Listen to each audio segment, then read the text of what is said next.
Hi people, brothers and sisters in the UK. I'm BritNet001 and I have decided to put this short video together as an expression of solidarity from here in Australia to you there in the UK. Sometimes it takes a bit of a distance, a bit of a step back in order to see things as they really are. And I put some of that perspective into the video on the BBC and Question Time with Nick Griffin. One of the things that came out of that Question Time was how hypocritical are those major parties. It was expressed admirably by Jack Straw when he was saying that the BNP defines itself on race. Well, duh! When Jack Straw and Labor and the mainstream parties have deliberately embarked on a policy of cultural and racial destruction, I suppose some might call it genocide. It is at least cultural genocide by deliberately bringing in masses of people from other countries, massive immigration, with the deliberate goal and objective of making Britain more multicultural. Now, what does multicultural mean? The other side of that coin is to make it less British, less English, less Welsh, less Scottish, less Irish, because it's now multicultural. In other words, the traditional cultures on which the UK was founded, everything which defined what it meant to be a member of the UK, is going to be systematically eroded and destroyed, and it's going to become just one of many, multicultural, rather than the prevailing culture which can give the cohesion and the strength of social character and everything that goes to do with the social fabric of a country. It's going to destroy all of that in one foul swoop.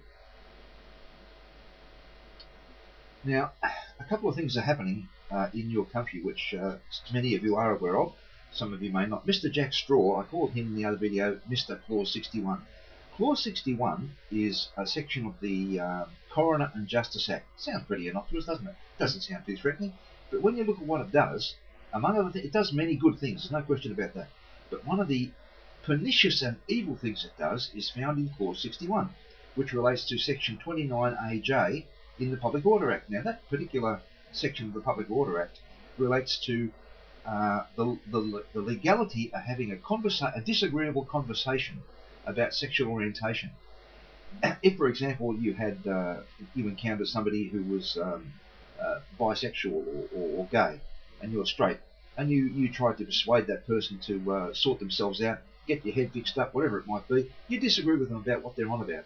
Just imagine if your sister was married to a bloke, and 5 years down into the marriage, he suddenly discovers, hey, I'm bisexual. So he goes out and starts fooling around with men. Then he comes back and starts fooling around with your sister. Your sister comes to you heartbroken and says, what's going on? Help me out here. Will you have a word with my husband? So you go to your bisexual husband, bisexual brother-in-law, and say, listen, mate, what you're doing is killing my sister. Now, that is called a disagreeable conversation. Now, Section 29AJ in the Public Order Act has a specific amendment, or it is a specific amendment, that says disagreeable conversations about sexual orientation are not considered to be an offence under this Act. Now, that's the bit that Jack Straw's Clause 61 wants to remove. And by God, you better believe how close you are right now to 1984 and George Orwell, when conversations which happen to be a bit disagreeable are suddenly becoming illegal. Now, if you take the reasoning of this Clause 61 and you go just a little bit further, if sexual orientation is something that you can't have a disagreeable conversation about, how much further do you have to go before political orientation? How much further do you have to go before religious orientation are also illegal? Now, in Malaysia, they have something called the 5 sensitive acts, the 5 sensitive issues. Those issues were the preeminence of the Malay race, the preeminence and the state-sponsored nature of Islam as the state official religion.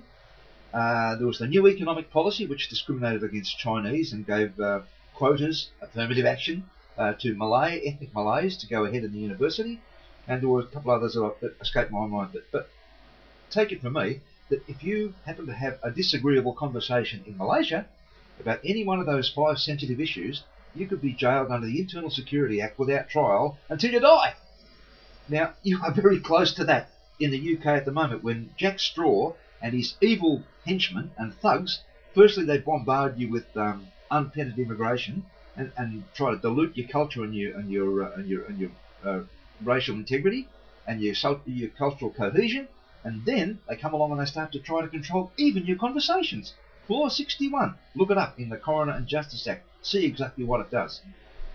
That's pretty much all I've got to say, except for this, that some of you by now are probably thinking that I'm some sort of white supremacist, neo-Nazi, whites are right, and all that sort of stuff sort of thing. Well, look, I'm just going to show you a picture now of my extended family, and trust me, I am not a white supremacist. If I was, I wouldn't have married the person I did, and my children wouldn't be biracial.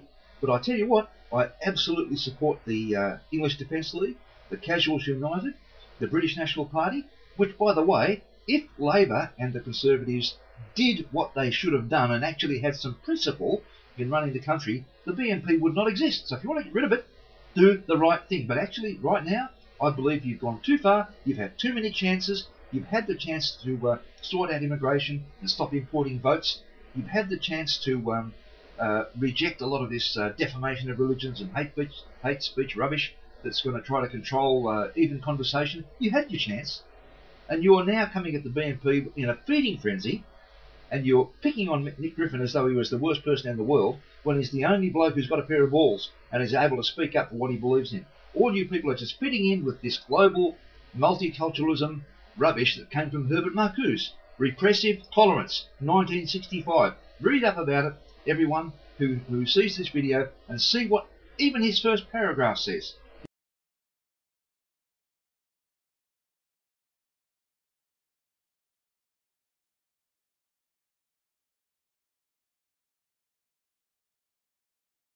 It'll blow your mind. And when you see that that's being translated into modern British politics and into the law of your land, beware.